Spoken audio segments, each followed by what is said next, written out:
شروع د هغه پاک ذات په نوم باندې چې بخښونکی او مهربانه دی. شروع د هغه پاک ذات په نوم باندې چې د عزت او ذلت ورکولو والا سختن دی. د وطن ریډیو FM 90.8 ډېر خوږو درنو اورېدونکو د خپل کوربه سید عادل له اړخه د مینې او خلوص نه ډک نیکې هیلې احترامات او سلامونه قبول او منظور کړئ. هیله لرم چې روغ جوړ او خوشحاله به یې د ژوند د هرې ورځ نه وخه په نره او په ډاډه زړګي باندې خوندونه او مزې اخلئ. ګرانو قدرمنو اورېدونکو لکه څنګه چې تاسو ته پته ده چې موږ د هر اتوار په ورځ باندې د 11 بجو نه وارې تر 12 بجو پورې ستاسو په درانه خدمت کې کیسه به درته وایم، خپرونه راوړو. په دې خپرونه کې لکه څنګه چې د دې د نوم نه ظاهره ده چې په دې کې به کیسې وي. یو هغه کیسه هغه کړی هم نن روانه ده او نن هم یو نوې ښکلې شان کیسه راوړې ده. هیله لرم چې ستاسو به ډېره زیاته خوښه شي. که چېرته تاسو زموږ سره په دې خپرونه کې ګډون کول غواړئ نو د کیسې د پروګرام لومړنۍ برخه چې کوم ده هغه د کیسې ده، ورپسې دویمه برخه چې کوم ده نو د موسیقي هم زموږ د دې خپرونې ښکلا او ځلا ده او ستاسو کارونه چې کوم دی او ستاسو مینه ستاسو محبتونه هم د دې خپرونې ښکلا یو په دوه کوي. نو نن کیسه چې کومه ده هغه د شیردل ډاکو کیسه ده. هیله لرم چې دا به هم نن ستاسو خوښه شي. نو راځئ چې غوږ شو شیردل ډاکو ته. دا کیسه په دې ډول شروع کېږي چې یو ماشوم د سکول نه کور ته راشي او مور ته وایي چې مورې زه راغلم. مور ورته وایي راځه راځه بچې ما درته هم ډوډۍ تیاره ایښودې ده. ماشوم ودرېږه مورې دا بسته کوټه کې کېدم بیا یې خورم. مور ورته وایي چې راکړه بچې زه به یې کېدم ته به وږې شوی یې ته ډوډۍ وخوره. ماشوم ورته ډېره ښه ده مورې. نو بیا دا واخله تختی او ورپسې واخله مشوڼی ورپسې واخله قلم. سبا کې خیري بیا هم دغه شان پوره بیا راکوي او که څه پکې کم وو نو زه به بیا تا سره بلکل خبرې نه کوم. په هغه ته تجربه کې وتلېږئ ځکه چې زه څه اخوا دېخوا نه یم.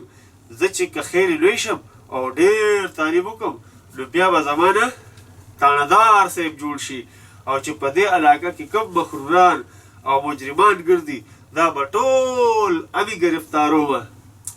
زه مورې اوس زه ډوډۍ خورم نورې خبرې به بیا کوو. مور خدایه پاکه څومره هوښیار زوی دې راکړی دی چې بیا د اوس نه یې په زړه کې څومره لوی ارادې تړلې دي. خدای دې تا لوی کړي بچیه، خدای دې تا لوی کړي بچیه. ماشوم ورته وایي مورې اوبه راوړه ډوډۍ مې ورخته. مورې ولې زر دا دې بچې راوړي مې دي د منګي اواز او دا ټول اوبه ولې راوړي. او ماشوم اوبه وڅکي او وایي رښتیا مورې زما د پلار څه نوم و؟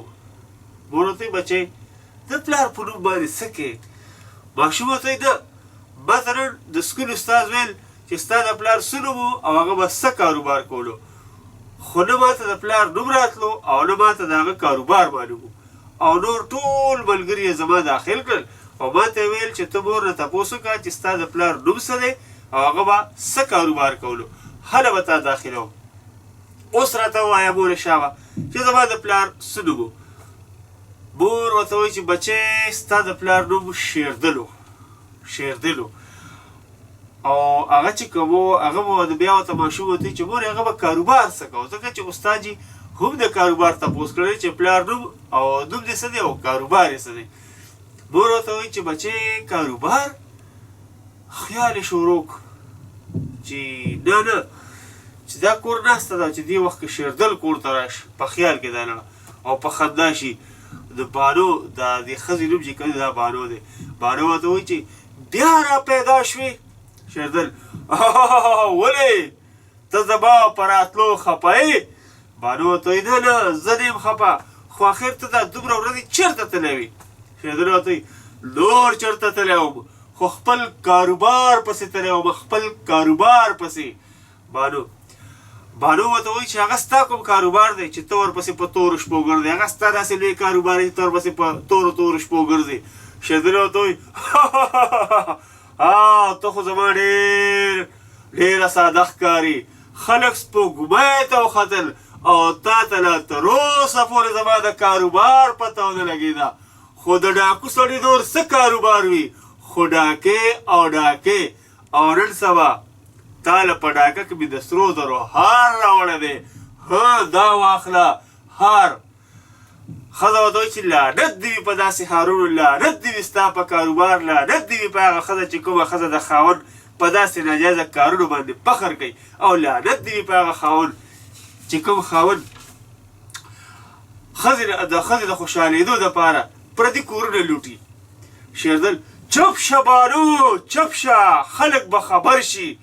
ښځه ورته وایي زما مطلب هم خلک خبرول دي که زه خاموشه پاتې شم او خوله بنده کړم او ستا په جرم پرده واچوم نو زه به هم تا سره په دې جرم کې شریکه شم خو زه داسې هېڅ کله نشم کولی. زه به تر هغې په وخته پورې خاموشه نشم پاتې کېدی تر څو چې تا دا امانت خپل مالک ته رسولی نه وي چې تر څو تا ډاکې پرېښودې نه وي. شیردل ورته وایي چپ شه بانو ډاکې زما کاروبار دی او زه هېڅکله خپل کاروبار پرېښودی نشم. تا خو پرېښودی او زه اوس بیا روان یم. دې وخت کې د پولیس اواز راشي. پولیس د ګاډي هغه اواز دی هغه امبولینس باندې څنګه لګېدلی. پولیس ورته خبردار ډاکو چې هېڅ حرکت ونه کړي ته اوس د پولیس په ګیره کې او که خپل ژوند غواړې نو ځان په خپله قانون ته حواله کړه. دې کې ماشوم ورته وایي چې مورې دا ته څه سوچونه کوې ما ته رښتیا ووایه چې زما پلار به څه کاروبار کولو. مور ورته وایي بچې ستا پلار بچی هغه ډېر یو شریف سړی و. هغه به شپه ورځ خپله حق حلاله مزدوري به یې کوله د شپې به یې تهجد کول 5 وخته لمونځ او اودس به یې کوو. ماشوم ورته وایي چې اخر مورې څه مزدوري به یې کوله دا څنګه حلال کاروبار و څه کاروبار به یې کوو چې دا ډېر حق حلال و ته ډېره صفت کې. مور ورته وایي چې بچی کله به یې زمینداري کوله او کله به یې دیاړي بیاړي کوله. ماشوم ورته وایي چې ښه ډېره ښه ده مورې زه به سبا هم دغه شان استاذ ته وایم چې زما پلار ډېر شریف سړی و. ښه مورې زه اوس ځم ما به نن د جومات استاذ په مانځه ودروي هغه به هم زما په انتظار ناست وي. مور ورته وایي بچې ډېره ښه ده ځه لاړ شه بچې د الله په امان. ماشوم روان شو او مور یې وایي چې خدایه پاکه ته ما په دې ګناه باندې مه نیسه ځکه چې ما خپل اولاد ته دروغ وویل ځکه چې زما خاوند خو شریف نه و که نه هغه خو یو بدماش ډاکو قاتل اجرتي او نه زما خاوند مړ دی هغه خو اوس هم د هریپور په جیل کې قیدي دی. د هریپور په جیل کې چې کوم دی شیردل ته یو بل ډاکو وایي شیردله ته خو نن ډېر خفه ښکارې څه سوچونه کې. شیردل حوصلې وکړي وایي نور د څه سوچونه کوم شاکره خو بس د خپل بچو او د خپل کور سوچونه کومه چې هغوی باندې به شپه ورځ سګ تېرېږي. هغه بل قیدي چې د هغه نوم شاکر و. شاکر ورته وایي شیردله هېڅ غم مه لره دنیا په امید خوړی شي خدای به دې خلاص کړي. شیردل ورته وایي چې اسویلی وکړو وایي چې شاکره زما هېڅ د خلاصي امید نشته ځکه چې زه د عمر قیدي یم د خلاصي امید به ستا وي ځکه چې ستا صرف 10 کاله پاتې دي. شاکر اسویلی وکړو بیا ورته وایي چې اوهو شیردله چې دا 10 کاله تېرېږي نو زما د ښکلې ځوانۍ زما د ښکلې ځواني به لکه د ګل دوړېدلې وي او هم به ورسره زما د چرغلې تور وربل زما په انتظارونو سپین شوي وي. شیردل ورته وایي چې شاکره ولې تا لا واده نه دی کړی؟ نه ما لا واده نه دی کړی. بیا ورته شاکر وایي هسې خو د کویدل نه پس راته مور څو ځله د واده ووایي خو لیکن دا ما نه غوښتل چې زما د پلار قاتل ژوندی ګرځي او زه دې واده وکړم او هم دغه وجه وه چې ورځ ما د پلار قاتل مړ کړو او زه پرې تر دې ځایه راورسېدم. شیردل ورته وایي شاکره اوښکې وچکه ته اوس د شیردل یار شوې ته اوس د شیردل یار یې اوښکې وچکه او داسې کار دی که نه چې د شیردل څوک یار شي نو هغه د ټول عمر ګلزار شي ته به نور جیل کې نه یې شیردله شاکره ته به اوس آزاد ګرځې. شاکر ورته وایي دا ته رښتیا وایې شیردله؟ شیردل ورته وایي او دا زه رښتیا وایم چې ته لږ د شپې د راتلو انتظار وکړه. بل طرف ته دا دوی چې چا سره و دلاور خان ډاکو دیره وه چې په دې وخت کې دلاور خان دیرې ته ډاکوان راغلل.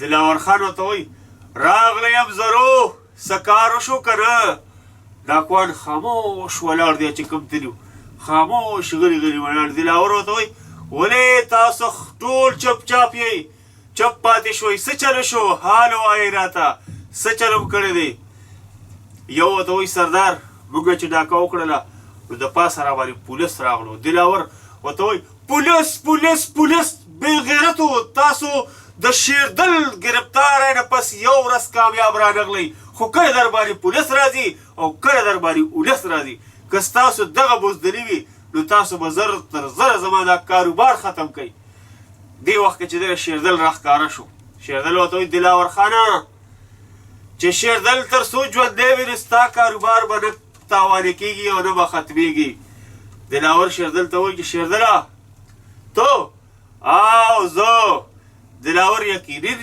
شیردل دلاور ورته وایي ښه یقینا چې شیردل د ډېر عمر خاوند دی ما دې اوس صفتونه کول او دا دې ته راغلی شیردل چې ته مې صفتونه نه کې نو څوک به مې اخر په ټوله دنیا کې مې صرف ته دوست دی ضرور د دوست په خفګان خفه کېږي او په خوشحالۍ یې خوشحالېږي دې سره ټول کوم ډاکوان چې ولاړ وو کوم دلاور خان ټول په خندا شو یو بړکار یې د خندا وکړو دلاور خان ورته وایي شیردله نورې خبرې به بیا کوو خو اول کېنه چې لږ دمه شې شیردل ورته وایي دلاور خانه زه به هېڅکله داسې دمه نه شم چې تر څو مې د خپل بال بچ پته نه وي لګولي دلاور ورته وایي او اوس به هر څه وشي خو چې ته راخلاص شوې شیردل ورته وایي بس دلاور خانه تاسو زما انتظار کوئ زه زر بیا واپس راغلم دلاور ورته وایي زه لاړ شه او د الله په امان بل طرف ته په کور کې د شیردل ښځه چې کوم ده بانو په مشین باندې کپړې جوړوي او په دې وخت کې شیردل کور ته راشي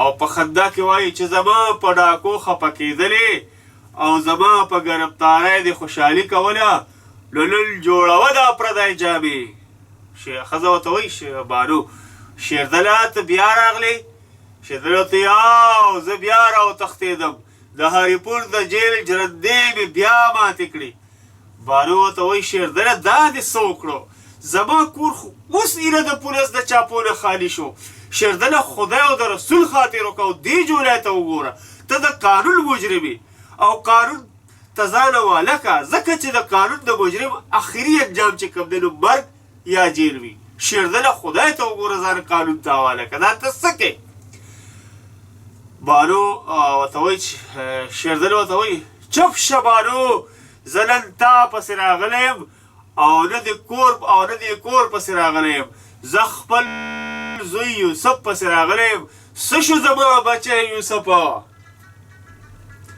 بانو ورته وایي یوسف ته څه وی یوسف ته څه وی هغه ورته شیردل ورته وایي نور څه ویمه خو بس د خپل کاروبار تربیت وله ورکومه زه ډاکو یم چې هغه هم ډاکو جوړ شي او غټ ډاکو ته جوړ شي او غټ قاتل ته جوړ شي بانو ورته وایي دا هېڅکله هم نشي کېدی ما یوسف ته د یو ښکلي ژوند تعلیم شروع کړی دی چې د هغه تعلیم به د یوسف یو شریف سړی جوړوي شیردل ورته وایي شریفه ډاکو بدماش قاتل او د هغه په کور کې شریف اولاد دا هېڅکله نشي کېدی بانو دا هېڅکله نشي کېدی زه ډاکو یم او زما زوی به ضرور ډاکو جوړېږي او زما نه غټ ډاکو به جوړېږي په ټول کلي کې به د هغه اواز وي چې پلانکې ډاکو یوسف ډاکو بانو ورته وایي چې دا هېڅکله هم نشي کېدی شیردله خدای او رسول ته وګوره ته د دې کور نه لاړ شه چې ما یوسف ته ستا د مرګ ویلي دی هغه ما ته د هغه په احکاته کې وژلی ما ورته ویلي دي چې ستا پلار مړ دی ته ځه د دې کوره او که هغه نن ته وویني چې زما دا پلار ژوندی دی نو زه به هغه ته دروغجنه او مختورنه ښکاره شم ځه شیردله خدای ته وګوره ځه د دې کوره شیردل ورته وایي چپ شه زه داسې هېڅکله نشم تللی چې تر څو مې یوسف نه وي بوتلی بانو ورته وایي چې شیردله ستا دې د خدای په نوم باندې قسم وي چې د دې کور نه لاړ شه ځه وځه ځه لاړ شه د دې کوره شیردل ورته وایي بانو زه خو به لاړ شم خو یاد لره دا زمانه هیڅ چرې د شریفو خلکو عزت نه کوي دا د یو بدماش ډاکو قاتل سړی عزت کوي. خدا خبره د زړه په غوږ واوره او که چېرې ستا عزت د زمانې ګردشونو د زمانې دولت ته مجبوره کړو نو په هغه ورځ به ستا ژوند نه ستا مرګ وي. او زه دغه وم چې لاړم د خدای په امان. بل طرف ته چې کوم یوسف په کالج کې دی او هغه کالج کې وته د هغه بل طرف یو ملګري و مریم وایي چې اوهو یوسف. مریم ورته وایي چې ښه یوسف تا زمانه په یو نمبر په ټول کالج کې اول نمبر راغلی. یوسف ورته وایي مریم دا خو لا یو نمبر دی چې به زه ستا نه په څو نمبرو اول راغلی یم خو کاش چې ما سره د کورس کتابونه پوره نه وو. مریم ورته یوسف ورته وایي مریم ولې تا سره کتابونه پوره نه وو؟ یوسف ورته وایي مریم کتابونه کېږي په پوره پیسو او ما سره دومره پیسې نه وي چې هم مې پرې د هاسټل فیس پوره کړی وي او هم مې پرې کتابونه اخیستی وي. تر دې وخته خو د مور په لاسو خپو راغلم خو آخر هغه به تر څو پورې پردی جامې جوړوي. مریم ورته یوسف ولې ستا مور پردی جامې جوړوي څه؟ یوسف یو وسویلی وکړه وایي چې او مریم زما مور پردی جامې جوړوي. مریم ورته چې آفرین دې وي په داسې مور چې په خپل محنت او مشقت یې زوی کوم ځای نه کوم ځای ته راورسولو. یوسفه چې بیا پاس کړي نو بیا به څه کوي؟ انجینر دې تپوس کوي که نه. یوسف ورته وایي ملازمت خو هغه ملازمت کوم چې زما په زړه کې د وړوکوالي نه پروت دی. مریم ورته چې هغه څه داسې ملازمت دی چې ستا په زړه کې د وړوکوالي نه پروت دی؟ هغه ورته وایي چې صرف او صرف پولیس. مریم پولیس؟ د پولیس محکمه خو زما په خیال کې ښه نه ښکاري. یوسف ورته یا مریم یوازې ستا نه د ډېرو خلکو په خیال کې که چېرې د پولیس ملازم خپله ډیوټي په صحیح طرز پوره کوي نو د هغه ډیوټي یو عین عبادت دی. انشاءالله که ژوند وي نو زه به خپل فرض همدغه شان پوره کوم. یوسف مریم ورته وایي چې یوسفه خدای دې ستا دا ارمان پوره کړي. ښه اوس ما پرېږدئ نورې خبرې به بیا کوو او ته دا 200 روپۍ واخله په دې خپل کم یې پوره کړه. یوسف ورته وایي نه مریم ما ته اوس هېڅ د پیسو ضرورت نشته او که بیا ضرورت شو نو ضرور به تا ته ویم. مریم ورته ډېره ښه ده نو بیا زه ځمه د الله په امان. بل طرف ته چې کوم دی نو شېردل د شاکر دروازه ووهله بیا یې ووهله او داسې په ډز ډز ډز بیا اواز رانغی نو بیا نو شاکر ورته وایي چې ودرېږه درغلم دروازې له راشي او څوک یې لکه؟ نو شېردل ورته وایي خپل یم زه یم شېردل. شاکر ورته وایي شېردله ته او کنه یار زه راغلی یم. شاکر ورته وایي شاکره ښه شوه چې راغلې شېردله که ته نن نه وې راغلی نو زه په خپله درتلم. شېردل ورته وایي ولې خیر خو وکړه اشنا چې زما کوڅې نه راتلې. شاکر ورته وایي خیر نه خیر و جبار خان ستا په سر پیسې خورې کړي دي او نن هغه پیسې ستا خوږ دوست دلاور خان ته هم ورسېدي.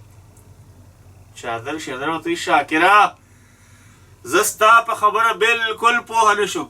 شاکر ورته وایي زما مطلب ستا سر بچ کېدل دي ځکه چې دلاور خان ستا د سر سودا کړې ده.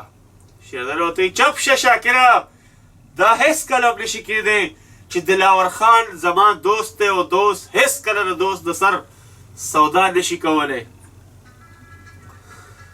شاکر ورته وایي شېردله دوکه کېږه مه هغه وخت هغه یاران په خواري ترې راغلی دي نن سبا خو صرف د دولت یارانې دي او که ستا زما په خوله یقین نه کېږي زه چې لاړ شو په خپله به درته پته ولګي.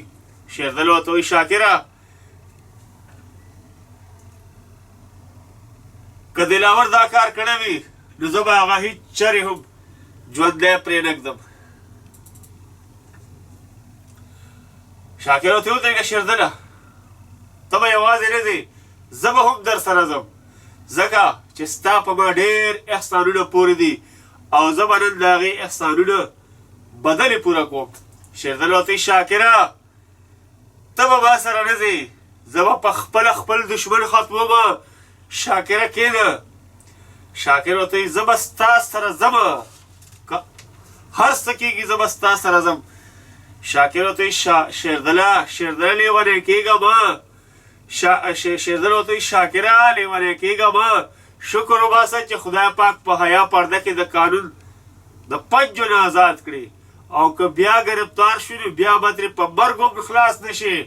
شاکر ورته وایي زما هغه مرګ قبول دی، زه به ضرور تا سره ځم ځکه چې زه پښتون یم او پښتون چرې په ځان د چا بدل نه پرېږدي. شیردل ورته وایي پښتون پښتون پښتون د پښتون د هغې پښتنو خو موږ پښتانه خیر ته کېنولو، دغې پښتو خو موږ نه ډاکوان قاتلان جوړ کړو. شاکره دا پښتو دې په یو داسې ځای کې استعمال کړه چې خلک پرې آفرین ووایي. زما په تا یو احسان نشته، دا به ستا په ما احسان وي چې ته ما سره مه ځه، خپل ژوند ابس مه بربادوه. شاکر ورته وایي نه زه نشم پاتې کېدی، زه به ضرور تا سره ځم. شیردل ورته وایي ستا خوښه ده، زه چې ځو. دې سره دوی روان شو. بل طرف ته دلاور خان یو ډاکو ته وایي چې جاني چې شیردل به کله راځي. جاني ورته دا جاني بل ډاکو دی. وایي جاني ورته وایي ولې سردار بیا دې د چا سره د سر سودا کړې ده چې سات په سات د شیردل تپوسونه کوي؟ هغه ورته وایي دلاور په خندا شو جاني نن مې د شیردل د سر سودا کړې ده. جاني ورته وایي سردار دا څه وایي، دا دې څه چل کړی دی؟ دلاور ورته وایي دا ټیک وایم جاني، نیم رقم راته اوس میلاو شوی دی او نیم به راته د شیردل د مرګ نه پس میلاویږي. دې وخت کې شیردل راشي او په خندا شو. دلاور خانه ما دا نه منل چې یو دوست به د بل دوست د سر سودا کوي، خو چې کومې خبرې ما نه منلې هغه خبرې نن ما په خپلو ګناهګارو غوږونو واورېدې. یقیني چې په هېڅ چا اعتبار پاتې نه شو، هر سړی غدار دی. دلاور خان ورته وایي شیردل خانه ته خو زما یارې او ښې لاس وي. شیردل ورته وایي چپ شه غداره، په دغه پلیته خوله د یار نوم مه اخله، ته یار نه د یار په نوم یو خامار یې او اوس د دغې خامار ژوند ته مرګ پکار دی، مرګ. دلاور خان ورته وایي شیردله ما معاف که، زه پوه شوی یم، به ما نه غلطي شوې ده.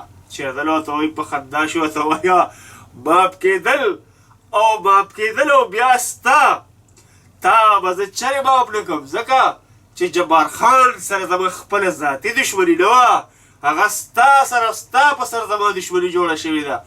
ما په جبار خان ستا دپاره کلک ایښی ما به ترې تا له دولت راوړلو دلاور خانه، او نن تا هغه سره زما د سر سودا وکړله، زه به تا اوس چرې ژوندی پرېنږدم، خو اول هغه رقم راکه کوم چې تا زما په سر اغسته دی هغه راوباسه. دلاور خان ورته وایي یار دا واخله خو ما معاف کوه، ټول ګړبېږي. د شیردل خو ډېر غټ ډاکو ډېره غټه یره یې وه که نه، ډېر روبداب و. وایي دا واخله ما معاف که شیردله ما معاف که ما معاف که. شیردل ورته وایي شیردل ورته بیا په خندا شو. نو اوس ته د دې په بدله کې دا ګولی واخله سمدستي یې وویشتو. دلاور لاړ او مړ شو. دغه وخت کې پولیس د جیپ اواز راغلو. شاکر ورته شیردل داسې معلومېږي چې پولیس راغلو. شیردل که اوس راشي نو څه موږ چې څه کول هغه به وکړل، زه چې زه دواړه.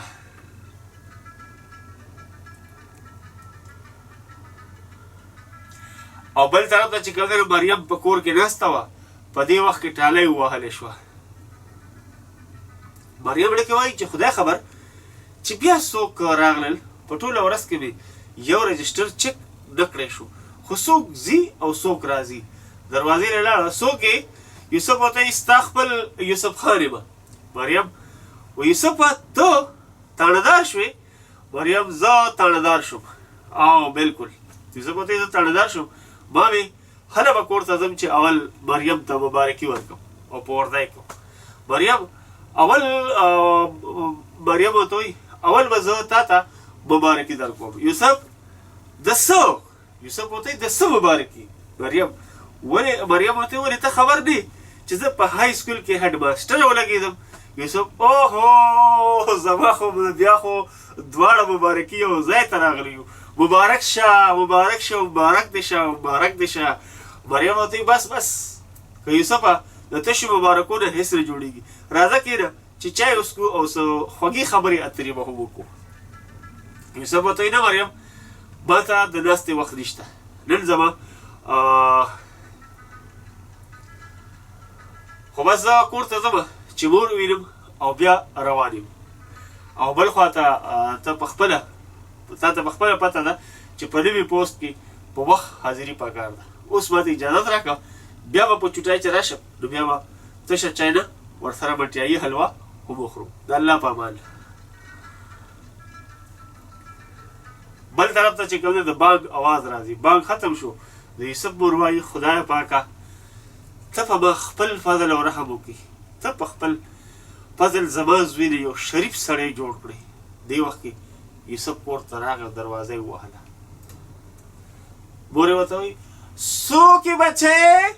یوسف ورته وایي مورې ستا زوی یوسف خان یم، یوسف خان راغله د خیره سره. مور ورته وایي زر یې دروازه کوله وکړه، وایي یوسف بچی تا او تاڼدار شوې مبارک شه. یوسف ورته وایي یوسف او مورې زما هم دا ارمانو چې زه د تاڼدار جوړ شم. الله تعالی ستاسو په دعاګانو سره زما د زړه ارمان پوره کړو. مور ورته وایي شکر د خدایه، اسمان ته داسې لاس ونیسل، وایي شکر د خدایه چې تا زما د زوی د لوی افسر جوړ کړو. راځه کېنه بچې، راځه کېنه چې لږ دمه شي. یوسف ورته وایي بچې، مور ورته وایي یوسف ورته وایي بس مورې ما ته د ناستې وخت نشته، خو بس ستا لیدو نه راغلی وم او ته مې ولیدې، مبارکي مې درکولی چې ستا ارمان ستا دعاګانې هغه پوره شوې. مور ورته وایي بچې ته شپه نه کوې څه؟ یوسف ورته وایي نه مورې شپه نشم کولی ځکه چې زما نن حاضري ده، بیا به راشم یوه شپه نیمه یوه شپه نه ډېرې شپې به وکړمه د خیره سره. اوس ماته اجازت راکړه امي زه ځمه. مور ورته وایي یوسفه بچې ځې خو ځې، خو یو څو خبرې یادې لره، دا چې په هېڅ چا ظلم ونه کړي او بله دا چې په دنیا اسره ونه کړي، هسې نه چې د چا نه رشوت واخلي. یوسف ورته وایي مورې ستا دا وینا نه مخکې زه د دې خبرو خلاف وم، زه به هېڅ چرې داسې کار ونه کړم چې په هغې کې به زما او زما د محکمې بدنامي وي. مور ورته وایي شاباش بچې شاباش، زما ستا نه هم د دې جواب امید کېدلو. رښتیا بچې یوه خبره مې بله یاده لره، رایاده مې شوه دا خبره. یوسف ورته وایي اوهو مورې وایه زه لا تللی یم، هغه کومه خبره ده؟ مور ورته وایي یوسفه بچی ستا د واده څه خیال دی؟ د مور سره د واده فکر شو، د مور دا ګټ ارمان چې د زوی واده به مې کړی. یوسف ورته وایي مورې زما فی الحال د واده هېڅ خیال نشته، زه به هله واده کوم چې زه یو لوی افسر جوړ شم. مور ورته وایي یوسفه بچی ستا خو هېڅ خیال نشته، خو دا زما د ژوند یو لوی ارمان دی چې زه ستا نامې په سره ډولۍ کې دې کور ته راولم. یوسف ورته وایي وبشي مورې خدای پاک به ستا دا ارمان هم پوره کړي. مور ورته وایي یوسفه بچی ته خو دا وایې خو د مرګ هېڅ پته نه لګي، او بل خوا زه هم هسې د ګودر په غاړه ولاړه د ګور په غاړه ولاړه یم. او خیر دی بچی ته راته کور وښیه، خو هلته به درنه تپوس وکړو. یوسف مورې زما خو د واده هېڅ خیال نه و، خو چې ته رانه کوې نو ما له د اکبر خان کاکا کره تپوس وکړه. مور ورته وایي اکبر خان بچی هغوی خو ډېر مالدار او خانان دي، هغوی خو به هېڅکله زموږ خپلوۍ قبوله نه کړي. نو په دې ځای باندې به نننۍ کیسه پرېږدو او انشاءالله که ژوند وفا وکړه ساګانې مې وفایي ونه کړه نو بله اونۍ کې به ستاسو سره دې کیسې بقایي څه چې کوم ده هغه به راسره شریکه کړمه. اوس په لاړ شو یو ښکلی شان سندرې طرف ته او د هغې نه پس چې کوم دی بیا به راځو ستاسو په درانه خدمت کې. که ژوند وفا وکړه ساګانې مې وفایي ونه کړه نو را روان وخت کې به راسره د دې کیسې چې کوم دی هغه نوره پاتې حصه چې کوم ده هغه به راسره شریکوم. راځئ چې اوس واخلو یو وړه شان دمه، د دمې نه پس بیا راځم چېرته به د خپل وطن ریډیو FM 90.8 او خپل کوربه سید عادل سره اوسئ. او د دې سندرې نه پس به ستاسو مینه ستاسو محبتونه چې کوم چې په 0937 55 12 21 باندې را روان دي هغه به پکې نیغ په نیغه شریکو.